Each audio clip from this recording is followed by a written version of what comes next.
Oke, Assalamualaikum warahmatullahi wabarakatuh. Waalaikumsalam. Oke, halo teman-teman, kembali lagi di podcast Hima AE. Perkenalkan, saya Indah sebagai MC yang akan memandu podcast kali ini. Untuk podcast kali ini, kita akan berbincang bersama Kak Afif. Halo Kak, apa kabar Kak? Halo Indah. Bolehkah perkenalkan diri dulu supaya teman-teman tahu nih siapa narasumber pada podcast kali ini? Halo teman-teman semua, perkenalkan aku Afif, alumni himpunan AE angkatan 11. Sekarang backgroundku adalah aku sebagai remiser, pekerjaanku remiser, dan sekarang aku di KB Valburi cabang Palembang, menjabat sebagai leader atau manager di Valburi cabang Palembang.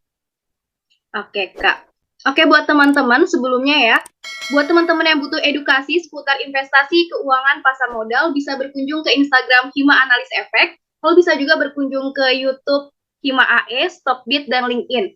Untuk namanya ada di bawah ini ya. Oke Kak, untuk podcast kali ini kita akan membawakan tema window dressing. Oke, karena ini kan udah mau mendekati akhir tahun ya Kak. Jadi Yap. menarik nih untuk kita bahas. Oke Kak, mungkin yang pertama aku akan nanya nih Kak, apa sih Kak window dressing itu? Window dressing ya. Kalau kita berbicara tentang window dressing itu alangkah baiknya kita tahu pengertian window dari window dressing itu sendiri. Kayak seperti window dressing. Dressing itu kan artinya mempercantik ya. Dress artinya mempercantik diri. Sama dengan perusahaan bahwa window dressing itu sendiri merupakan sebuah fenomena di mana para perusahaan atau manajer manajer investasi maupun emiten untuk memperbagus laporan keuangannya agar menarik minat investasi para investor. Apa akibatnya? Outputnya adalah untuk menggalang dana lebih banyak agar orang membeli saham suatu perusahaan atau saham emiten tersebut agar bisa dimiliki lebih banyak sehingga harganya bisa dapat lebih terup lagi. Mungkin itu definisi dari window dressing itu. Oke, Kak. Kalau window dressing ini udah ada sejak kapan sih, Kak? Udah berapa lama nih, Kak? Gini ya, kalau kita berbicara tentang window dressing, tidak lengkap rasanya ketika kita berbicara window dressing, tapi kita tidak menarik secara historical. Sudah berapa lama? Nah, sejak aku bergabung di pasar modal, sejak aku tahu pasar modal sejak 2015, 2016, fenomena window dressing itu sudah ada. Mungkin baru tenarnya itu sejak 2010 2011-an. Setelah saham-saham Bakri itu muncul, akhirnya muncul fenomena window dressing itu. Sampai sekarang window dressing itu masih ada dan terus menjadi sorotan para investor maupun trader untuk mencari cuan pada window dressing ini. Oke, Kak. Kalau pelaku yang terlibat dalam window dressing, Kak, itu ada siapa aja, Kak? Pelaku yang terlibat dalam window dressing. Oke, di sini semua pihak, semua orang yang tahu akan fenomena window dressing itu sangat mengharapkan dananya masuk pada akhir periode, yaitu pada kuartal keempat setelah rilis laporan keuangan kuartal keempat pada perusahaan-perusahaan IPO. Terutama investor, apalagi investor trader swing, trader yang pasti memanfaatkan momentum ini. Kita semua pasti bisa memanfaatkan momentum window dressing. Masalahnya adalah kita tidak tahu sampai kapan window dressing ini akan terjadi. Oke, Kak. Terus kenapa sih, Kak, pelaku-pelaku yang Kakak sebutkan tadi itu melakukan window dressing? Ini kita realistis lah, kita fight di market, kita fight for living. Artinya kita cari cuan di market itu untuk apa ya? Untuk cari uang lagi, uang bekerja untuk uang. Lagi-lagi ujung-ujungnya outputnya adalah untuk menghasilkan cuan. Oke, Kak. Bisa tolong dijelasin nih, Kak, gimana sih cara kerja dan contoh penerapan window dressing dalam dunia investasi? Oke, contoh penerapan window dressing, misalkan para perbankan, perusahaan-perusahaan perbankan seperti BCA, BRI, Mandiri, perusahaan-perusahaan perbankan. Itu setelah rilis laporan keuangan kuartal ketiga dan keempat, kita dapat nih laporan keuangannya. Biasanya perusahaan-perusahaan seperti kita example adalah perusahaan perbankan. Ya. Misal tiga plat merah deh, Bank BRI, Mandiri, dan BNI. Satu lagi kita masukin Bank BCA. Kita compare. Oke, dari empat perusahaan perbankan tersebut, empat-empatnya sudah kita terima nih laporan keuangan kuartal keempat. Dan biasanya di akhir tahun, pada kuartal keempat di 2022, setiap akhir tahun di window dressing, itu biasanya laporan keuangan itu dibagusin. Karena apa? Karena untuk menarik para investor, trader agar membeli saham perusahaan tersebut, BCA, BRI, Mandiri, dan BNI. Simpelnya seperti itu. Agar apa? Agar satu, dia punya portofolio perusahaan yang bagus. Yang kedua, biar manajer investasi yang mengelola reksadananya juga ikut terlibat, portofolionya di akhir tahun itu menjadi lebih bagus performanya, dan itu mengaruh nanti ke indeks portofolio si manajer investasi. Itu mungkin apa namanya, cara kerja contoh window dressing. Nah, misal kita beli, let's say perbankan, dua perbankan deh, misal kita beli yang paling bagus BCA dan BRI misalnya. Oke, kita beli setelah dapat rilis laporan keuangannya. Kita tunggu, misalkan IHSG masih di harga 6.900 atau di harga 7.000. Kita tahu nih momentum, oh harga harga perbankan udah cukup oke secara teknikal, secara fundamental, secara keuangan udah oke juga nih. Ya udah kita ambil nih, kita beli. Misal BCA di harga 8.700 dan BRI misal di harga 4.200 misalkan. Kita beli. Nah, nanti ketika harganya udah menyentuh resistennya dia secara teknikal, oke, misalkan katakanlah BCA kita jual di angka 8.900 atau bahkan bisa hit 9.000. Nah, artinya kan udah cuan berapa persen. Nah, terus kemudian BRI dari 4.200 kita punya barang, terus kita jual di 4.300. Nah, itu artinya dapat cuan kan, dapat selisih keuntungan. Nah, di mana kita memanfaatkan asas dasar laporan keuangan dan secara teknikal, dan marketnya juga lagi bagus untuk menjelang window dressing, menjelang akhir tahun. Artinya kita bisa meraih keuntungan selisih dari harga jual dan harga beli, tapi dengan syarat kita melihat apa alasan kita membeli saham tersebut. Apakah dengan laporan keuangannya, apakah dengan secara teknikalnya harganya murah, atau dengan valuasi price to book value-nya lebih murah atau P-nya lebih murah. Karena setiap investor dan setiap trader beda-beda kan cara ambil alasannya, stock pick-nya pasti beda-beda. Oh, oke, Kak. Berarti window dressing ini juga berpengaruh ya, Kak, terhadap reksadana? Berbicara reksadana tentang window dressing, reksadana ini kan dikelola oleh manajer investasi. Ya kan, reksadana dikelola oleh manajer investasi, dan manajer investasi mengelola uang si kumpulan-kumpulan para investor ini yang beli reksadananya dia. Nah, otomatis ketika dia punya reksadana, kumpulan dana yang dia kelola, si manajer investasi ini, dia punya dana, akhirnya apa? Ketika melihat momentum window dressing, dia punya indeks, dia punya performa portofolio, itu pasti meningkat. Di sini momentum ketika di mana manajer investasi dapat dengan mudah menganalisa sebuah pasar. Oh, dan outputnya nanti hasil dari reksadana yang kita investasikan ke manajer investasi itu, ke reksadana itu akhirnya bisa tumbuh di kuartal terakhir ini. Mungkin secara teknisnya seperti itu ya. Oke, tadi kan Kakak udah jelasin ya, Kak, kalau Ya, window dressing ini bisa bikin kita cuan nih, Kak. Nah, pasti ada dampak negatifnya juga ya, Kak, untuk para investor. ya pasti. Oke. Pasti. Kalau berbicara dampak negatif, kita berbicara tentang resiko. Dimana kalau misalnya window dressing itu tidak terjadi, justru yang ada malah IHSG-nya merosot ke 6.700, 6.600. Apa yang kita bisa antisipasi? Oke, kita ambil batasan bahwa kita nggak tahu nih ekonomi kita sedang tidak jelas. Bahkan ada juga yang meramalkan bahwa tahun 2023 ini akan suram ekonomi kita. Tapi jangan takut bahwa kemarin rilis kenaikan suku bunga naik di angka 5,25%. Terus data inflasi kita juga masih rendah. Kalau kita compare dengan negara-negara lain, artinya apa? Ekonomi kita masih cukup stabil dibanding negara lain. Kita bisa optimis, dan akan tetapi kita harus juga punya profil resiko, di mana ketika di window dressing ini tidak terjadi, apa yang kita harapkan dari window dressing ini tidak terrealisasi. Artinya jangan banyak, kalau kita udah punya sahamnya atau kita punya reksadananya, kita punya portofolio, kita punya aset apa. Jangan lupa ketika kita nanti sudah tidak bagus lagi portofolionya, alangkah baiknya di-cut. Karena mencegah itu lebih baik daripada mengobati. Kita punya portofolio, misalkan kita punya BRI, oh ternyata Indonesia nggak terjadi, akibatnya sama minus 10%, ya udah nih aja deh, sampai akhirnya nanti minus 30%. Lebih baik mana? Lebih baik minus 10% atau lebih baik minus 30%? Ya kan? Artinya kita selalu punya antisipasi ketika tidak sampai pada area yang kita ingin take profit, baiknya di cut loss atau ada punya batasan stop loss-nya.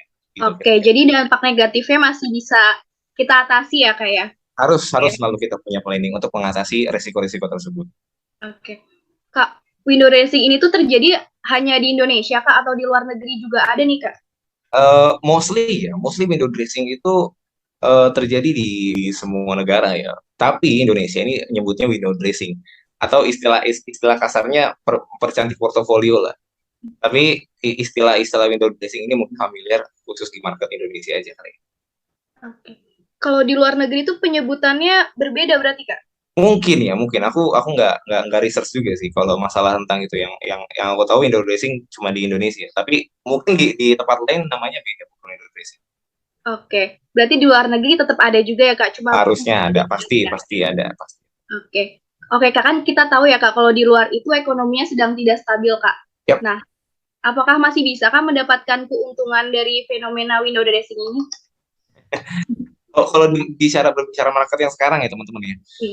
Berbicara market yang sekarang ini ekonomi sedang tidak stabil, bahkan sampai muncul di TikTok FYP kita bahwa Indonesia 2023 akan terjadi resesi. Bahkan negara-negara luar seperti Amerika, Rusia, Ukraina itu sudah mengalami krisis energi. Bahkan Amerika udah krisis sejak kuartal kedua kemarin.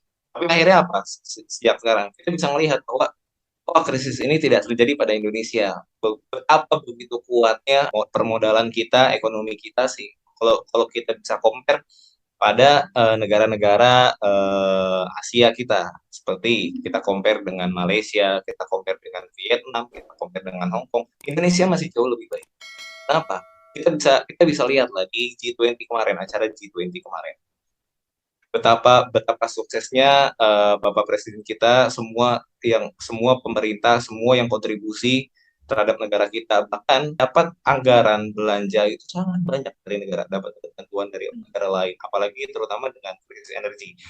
Karena di era yang sekarang ini pemerintah sedang mengapresiasi, sedang mempercepat hilirisasi productivity energi baru terbarukan, apa itu, kayak seperti kendaraan listrik. Nah, menurutku bisa dijadikan watchlist, bisa dijadikan rekomendasi juga nanti, karena pada ekonomi yang sekarang kita harusnya bisa optimis. Tapi pada tahun 2023 nanti kita jangan terlalu optimis juga bahwa ekonomi kita ini sedang baik-baik saja. Kita akan tahu bahwa 2023 nanti akan ada pemilu di 2023. Kalau kita berkaca dari pemilu kemarin, yang terjadi apa pada saat pemilu? IHSG kita ambus minus 2%, ya kan? Artinya kita bisa berkaca dari kejadian yang lalu-lalu. Setiap pemilu itu pasti IHSG itu rontok. Karena apa? Sebagian investor pada banyak menarik dananya. Kemudian IHSG bobrok kapan lagi? Sebelum Natal, sebelum liburan tahun baru, pasti IHSG-nya hancur. Orang-orang pada take profit. Orang-orang pada ambil cuan. Buat apa? Buat liburan pastinya. Nah, hal-hal yang seperti kita atur, mesti kita tandai. Oh, tanggal ini jadi seperti ini. Tanggal ini seperti ini. Oh, oke, di sini gue masuk. Oke, di sini gue bakal keluar. Nah, mungkin seperti itu. Jadi jangan terlalu optimis pada market yang sekarang. Karena, market kita bagus. Tapi sekarang lagi nggak jelas marketnya mau kemana. Itu. Jadi kalau aku pikir apakah window dressing pada saat ini sudah terjadi? Aku pikir belum. Dan mungkin aku pikir juga udah. Karena kemarin nih IHSG sempat 6.800 dan sekarang masih di area 6.900 sampai 7.000. Apakah window dressing sudah terjadi? Aku pikir bisa iya, bisa belum. Itu. Berarti waktu terjadinya window dressing ini tidak bisa dipastikan 100% gitu ya, Kak ya? Ya, nggak bisa kita pastikan 100% kapan window dressing itu terjadi. Apakah itu sudah terjadi atau bahkan belum terjadi sama sekali. Oke, tapi window dressing ini biasanya terjadi di akhir tahun atau bagaimana, Kak? Biasanya window dressing itu terjadi setelah laporan kuartal ketiga, laporan perusahaan pada kuartal ketiga itu muncul. Akhirnya outputnya apa? Outputnya setelah melihat laporan keuangannya, laporan secara 3 kuartal terakhir bagus laporan keuangannya. Artinya kan investor yang basicnya fundamental itu bisa mengambil reason bahwa perusahaan yang gue beli ini secara laporan keuangannya bagus. Nanti akhirnya dia bisa take profit karena basicnya dia dari fundamental. Beda dong basicnya secara fundamental sama orang secara analisis teknikal. Kayak gitu kan. Oke. Tadi kan Kakak jelasin juga bahwa di beberapa Kak, seperti Natal, pemilu itu IHSG akan turun ya, Kak? Ya. Itu biasanya biasanya. turunnya, iya, untuk di semua sektor, Kak, yang saham yang turun atau hanya di beberapa sektor aja nih, Kak? Aku pikir enggak ya, enggak akan semua sektor itu turun ya. Seperti pada saat apa window dressing itu enggak semua saham, enggak semua sektor bisa kita gaungi, enggak semua sektor bisa kita perform lah gitu. Kalau misalnya di acara Natal, nah pada event Natal itu kita nggak bisa expect bahwa apa nih perusahaan apa yang bagus nih. Begitu harus kita lihat sektor mana yang perform. Cara ngelihatnya gimana? Di Stockbit teman-teman kan ada Stockbit nih, teman-teman Hima, teman-teman yang mendengarkan podcast ini ada punya Stockbit. Kita lihat sektor mana yang perform pada saat tanggal tersebut. Misal, kayak di sebelum menjelang liburan akhir tahun baru 2022 ini, kita lihat sektor mana yang paling perform, sektor mana yang paling menguat persentase kenaikannya, kayak gitu. Kayak sekarang nih saham-saham seperti saham-saham batubara seperti Antam, Kins, terus Inco. Nah, itu sudah terlalu tinggi. Medco, ITMG sudah terlalu tinggi harganya. Bahkan kemarin lima itu minus 10% satu hari, kamu bayangin. Nah, Antam itu dari 2.100 sekarang 1.900. Kalau teman-teman nggak cut loss, berapa banyak uang yang teman-teman harus relakan untuk sedekah kepada bandar, ya kan? Nah, Oke, Kak. Kalau kita mempelajari, Kak, dan saham itu akan turun, baiknya kita cut loss aja ya, Kak, daripada ya ya, harus harus begitu. rugi besar. Mm-mm. Oke, Kak. Berarti window dressing ini apakah waktu yang tepat, Kak, untuk kita take profit? Take profit kalau udah punya barang. Kalau belum punya barang gimana, Kak? Beli dulu. Beli dulu. Gitu. Oke. Window dressing ini menurutku adalah, kalau aku pribadi memanfaatkan window dressing ini sebagai saham swing lah ya. Aku sebenarnya udah masuk sih, kayak kemarin di Bank BRI. Bank BRI aku udah masuk di harga 3.800. Sampai saat ini belum PP. Aku masuk juga di BCA di 8.000. Di BCA aku masuk di 8.500. Sekarang 8.700 belum PP. Bank Mandiri, yaitu Bank Mandiri 9.000, sekarang udah 10 ribuan. Nah, aku memanfaatkan momentum itu, nggak apa-apa, cuan 3%, 4%, alhamdulillah udah cukup, syukurin aja gitu. Artinya kita nggak akan tahu ketika ketika merasa cuan yang sudah cukup karena kita terkena dampak window dressing. Aku pikir oke lah, udah cukup sekian aja gitu, udah cukup, udah close aja lah, udah TP aja lah semua gitu. Tapi aku pikir saham-saham perbankan masih bisa perform ya harusnya, meskipun harganya udah terlalu tinggi. Oke, Kak. Tadi kan window dressing ini bertujuan untuk mempercantik laporan keuangan ya, Kak. Yap, Jadi investor bisa membeli saham-sahamnya, yap. gitu, biar bisa untung juga. Lalu adakah faktor lain yang membuat saham-saham tersebut harganya itu turun, Kak? Tapi waktu akhir tahun ini.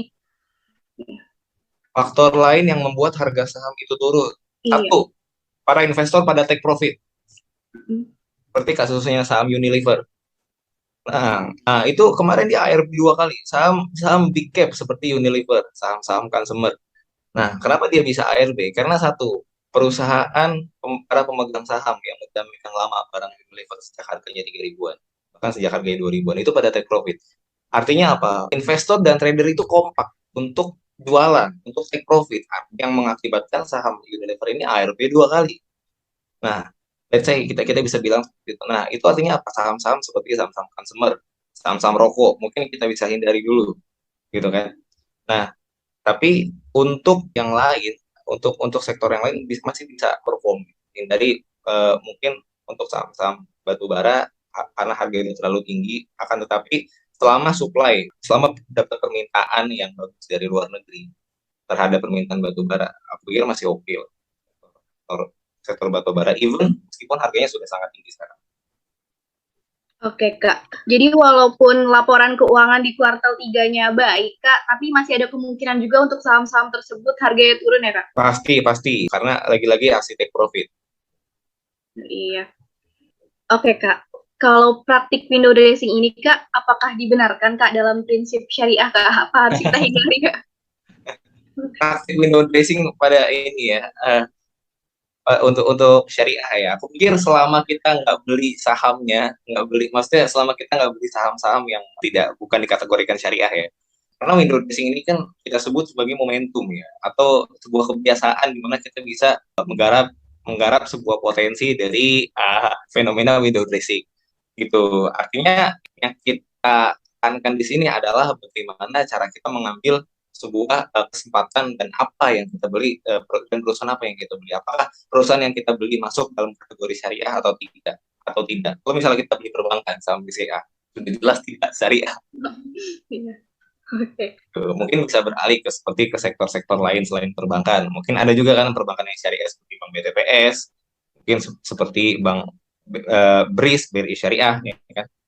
Sekarang udah ganti ya Bank BI BSI ya sekarang. Iya, BSI. BSI. Oke.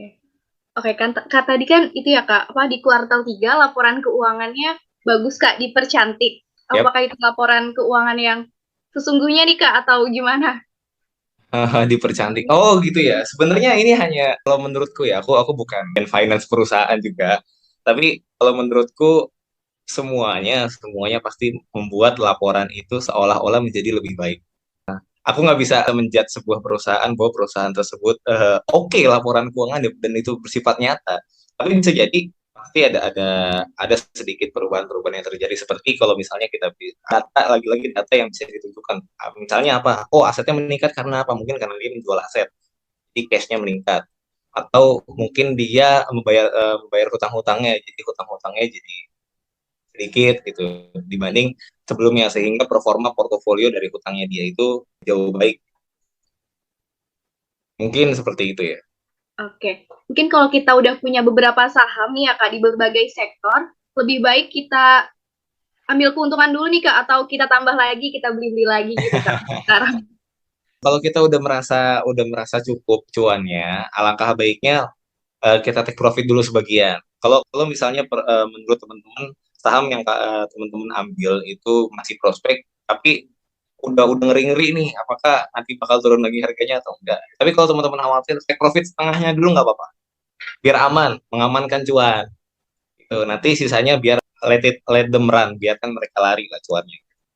Nah, tapi bagi teman-teman yang belum punya barang nih, ya udah bolehlah ambil saham-saham yang valuasinya masih murah. Kalau basicnya fundamental, tapi kalau basicnya teknikal, cari perusahaan-perusahaan yang harganya masih di rentang area support. Panin masih bisa lah. Oke. Mungkin boleh di-share Kak tips investasi menjelang window dressing ini Kak? Boleh. Investasi menjelang window dressing ya. Oke, oke. Aku pikir gini ya, setiap orang pasti punya preferensi, punya alasan masing-masing.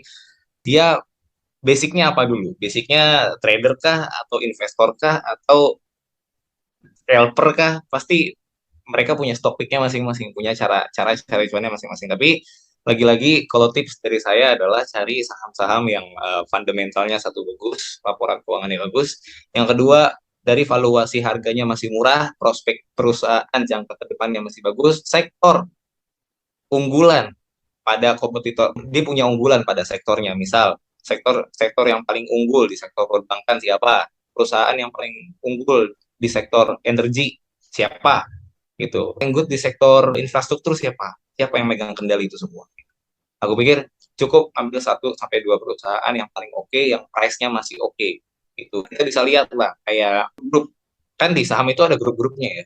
Kayak misal Panin Group, Lipo Group, MNC Group, Bakri Group.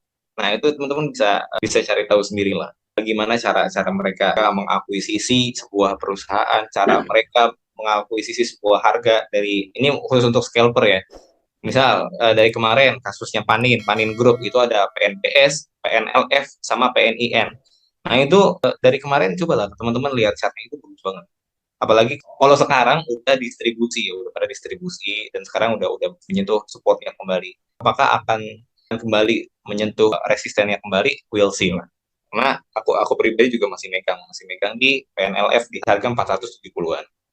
Sekarang udah 505. Makanya lagi-lagi kalau misalnya harganya sudah ketinggian dan kita mau masuk, aku pikir jangan terlalu banyak masuknya. Mungkin 10% sampai 20% dari portofolio masih oke. Sisanya kalau apa yang kita ekspektasikan itu tidak realisasi, ya udah cut aja 5% kalau untuk swing, kalau untuk shelter 2%, 3% cut aja. Tapi kalau kalau teman-teman masih yakin mau di average down juga nggak apa-apa. Tapi kalau average down harus lebih banyak lagi portofolio. Misal masuk di harga 500, sekarang hit angkanya harganya di 480, ya udah average down 2 kali lebih banyak daripada porsi kalian masuk pada harga sebelumnya gitu. Oke Kak, berarti biar aman kita mungkin bisa beli saham-saham yang blue chip ya Kak, yang udah kita kenal Ya, ya. carilah di saham-saham LQ45, IDX Iya. 30, IDX Growth 30, IDX Quality 30. Nah, cari-cari aja saham-saham itu yang bagus. Semuanya big cap lah. Oke ya, iya saham-saham yang liquid ya Kak, biar kita mudah Ah, juga untuk memperjualbelikannya. pasti pasti yang itu. Kita harus tahu lah, kita harus berinvestasi pada perusahaan-perusahaan yang jelas. Iya, Produknya kita rasain lah. iya untuk produk-produk yang kita gunain sehari-hari juga Ya, ya Kak. benar. Kita tidak tidak jauh-jauh menggunakan produk dari satu Bank BCA, yang kedua karena virtual account, yang kedua Iya, ya kan Unilever, ya kan investor produk-produk sehari-hari. produk-produk di kamar mandi isinya Unilever semua tuh. Iya. Eh, Berarti ya biar kalau saham-saham itu bagiin dividen juga kita ya dapat gitu ya. buat teman-teman yang suka dividend hunter, nah itu bisa tuh dimilikin dulu sahamnya ya, nggak bakal terima dividen kalau nggak punya sahamnya. Iya. Oke Kak, buat kita yang mau investasi jangka panjang nih Kak, kan Ya, ngincer dividennya Kak. ya. Itu saham-saham apa aja nih Kak yang bagus, yang rutin bagiin dividennya? Oh, yang rutin bagiin dividen ya, aku cukup merekomendasikan saham-saham seperti Adaro. Iya. Ya bagi dividennya cukup cukup lumayan besar. Aku prefer lebih ke Indofood, oke, Unilever, oke, terus saham tambang, oke, karena dia bermainnya dolar kan. Jadi bagi dividennya cukup cukup besar lah. Gitu. Jadi aku pikir kalau untuk bermain dividen hunter, lihatlah tuh di FTI ada beberapa perusahaan-perusahaan mana yang akan membagikan dividen. Bisa teman-teman pilih-pilih lah. Biasanya habis exit date, habis cum date itu langsung ada take profit biasanya. Hati-hati, saham-saham yang gak liquid biasanya langsung ARB biasanya. Iya. Biasanya kalau habis bagiin dividen, saham saya langsung turun ya Kak harganya Kak? Pasti pasti pada take profit. Oke Kak. Oh ya Kak, kan nggak semua perusahaan juga ya Kak bagiin dividen, tapi ada Ya, juga perusahaan yang dalam 1 tahun itu bisa mungkin lebih dari sekali Kak? Apa ada Kak? ada mungkin ada ya. Cuma aku nggak terlalu ini, soalnya aku bukan dividen hunter. Tapi pasti ada 1 tahun ada beberapa perusahaan yang bagi dividennya bahkan bisa setahun 2 kali. Iya. Ada beberapa tapi nggak banyak. Oke Kak. Kalau menurut Kakak lebih nguntungin mana sih Kak? Kita ngincer dividen atau profit harian dari trading gitu Kak? Oh, profit harian dari trading. Waduh, berat nih. Kalau dividen itu khusus untuk para punya duit gede baru berasa di dividen. Kalau kita dengan kapital mahasiswa dan karyawan-karyawan yang baru bekerja itu kayak janganlah ngincer dividen. Nggak kerasa, beneran nggak kerasa. Tapi kalau misalnya kalau kita bisa ambil tektokan setiap hari, misal kayak kita beli hari ini jual besok, beli sore jual pagi, atau beli tektok misalkan tiktok kita scalping lah, lagi yang lagi famous sekarang scalping kan. Kita scalping, misal beli hari ini, beli beli jam 9, nanti jual jual 15 menit kemudian harganya udah cukup fluktuatif. Nah, kayak gitu nggak apa-apa. Yang penting cuan, selagi masih ada cuannya kejar terus. Oke.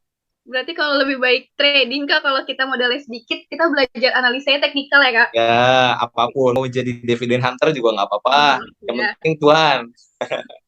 Oke. Mungkin untuk pertanyaan terakhir nih Kak. Ya. Oke. Window dressing lebih cuan di sektor apa? Oh, oke, oke, oke, oke, oke, oke, oke. Wah, ini menarik.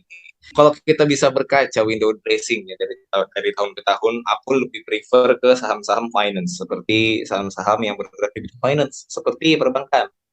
Aku selalu memilih saham-saham big caps seperti perbankan karena aku pribadi kelola ada dana kelolaan perusahaan, jadi aku mainnya blue chip karena satu dia aman, yang kedua dia laporan keuangannya bagus sehingga respon pasar dan respon marketnya itu bagus.